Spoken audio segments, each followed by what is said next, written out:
Olá, hoje é segunda-feira, 21 de abril de 2014 e o Jornal Futura está no ar. A paixão por objetos antigos é um dos assuntos dessa edição do Jornal Futura de hoje. Tem gente que coleciona selos, moedas, gibis e álbuns de figurinha. Outros, fotografias e filmes antigos. Existem pessoas que têm na garagem carros que nem mais são fabricados, como os antigos fusquinhas, os automóveis mais populares entre os colecionadores de veículos. Em São Gonçalo, no Rio de Janeiro, o mecânico português Leandro Franco é aficionado por bicicletas motorizadas e tem uma centena delas em sua oficina. Veja. 47 a 55 surgiram esse tipo de veículos, motores para adaptar na bicicleta que cada um tinha em casa. Isso foi uma das primeiras que surgiu no mercado, é italiana. O motor é o modelo Mosquito da marca Garelli, de 1948, foi das primeiras. E a paixão por objetos antigos também está presente entre os que gostam de som de boa qualidade. Na segunda reportagem da série sobre os discos de vinil, vamos falar do equipamento responsável pelo som, o toca-disco.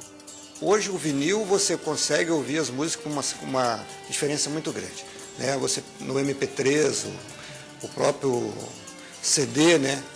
A gente viu que o pessoal que volta a ouvir o vinil, ele investe. Ele gostando, ele investe, pode ter certeza. Nos últimos 10 anos, o número de brasileiros que vivem em condomínios aumentou. Hoje, 1 em cada 10 reside em prédios, segundo o último censo demográfico realizado pelo Instituto Brasileiro de Geografia e Estatística, o IBGE, em 2010. Ainda de acordo com o levantamento, somente na região norte do país, em 10 anos, o número de apartamentos já soma 6,2 milhões. E a tendência desse número é aumentar, já que em 2009 o governo federal lançou o programa habitacional Minha Casa Minha Vida. Mas junto com o crescimento da vida em condomínio, cresce também a possibilidade de conflitos entre os moradores, gerados muitas vezes por excesso de barulho, falta de comportamento adequado e até mesmo a inadimplência. Veja na reportagem. Há 2 meses, Leandro divide o trabalho de professor de geografia com o cargo de síndico do condomínio residencial Cascais, no bairro de Santa Cruz, zona oeste do Rio de Janeiro. Desde que assumiu esta função, Leandro tem a difícil tarefa de administrar os 453 apartamentos construídos no local. Um serviço que, segundo ele, poderia ser mais fácil se os moradores participassem das assembleias e reuniões de condomínio. Tudo que a gente toma como decisão reflete diretamente na vida de todos os moradores. Então, a partir do momento que as pessoas passam a participar, a questionar, né, a se inteirar do que está acontecendo, né, as coisas conseguem ocorrer de forma mais simples, né, de forma mais clara, mais objetiva.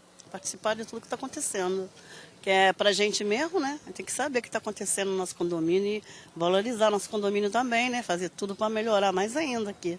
Quais são as principais reivindicações dos moradores atualmente? Aqui o condomínio aqui, eles estão retificando, é o condomínio que acho que tão caro, né? Mas tem que pagar, senão não melhora.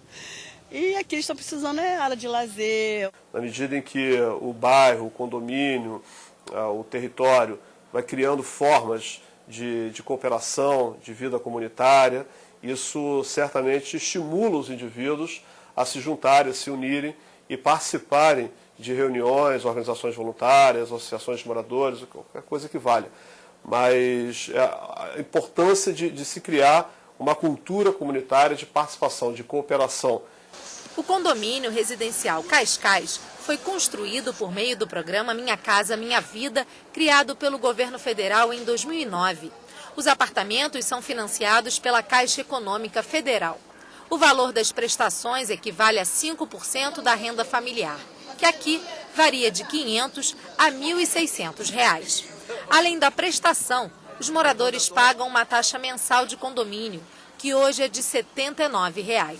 Segundo o síndico, o valor do condomínio poderia ser menor se não fosse o alto índice de inadimplência, que chega a 60%. Pessoas que vieram de vários lugares do município, né, não tinham hábito, não estavam acostumados a pagar contas relacionadas a condomínio, né? E aí elas se deparam com uma infinidade de contas relacionadas à luz, água, né? A manutenção da conservação mesmo do condomínio, né? Funcionários. E muitas pessoas assim não estão acostumadas com isso. Para você convencer e falar que é importante, né, essa participação, é bem complicado.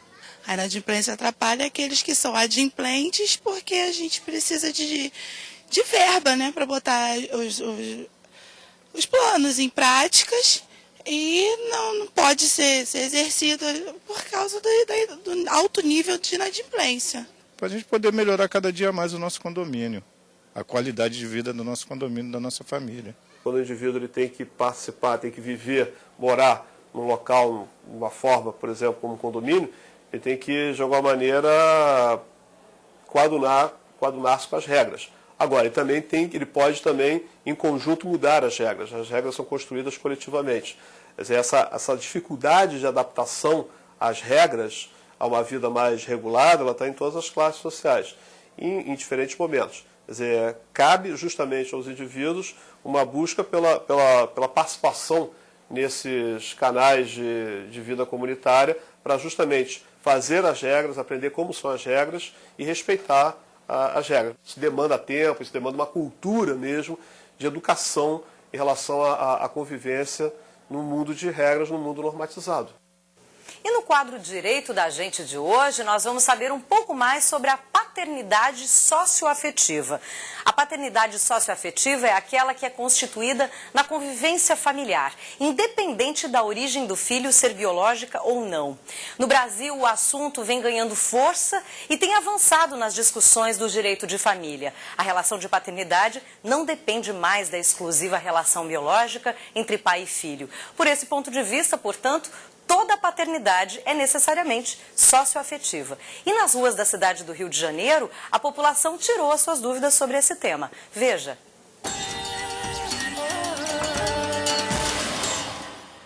Eu queria saber o que é a paternidade socioafetiva.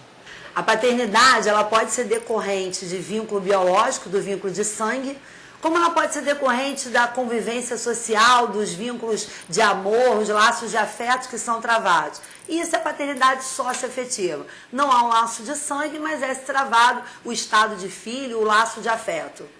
Eu queria saber como que eu posso solicitar o reconhecimento da paternidade socioafetiva. O reconhecimento da paternidade socioafetiva, ele é solicitado através de ação judicial, ação de reconhecimento de paternidade.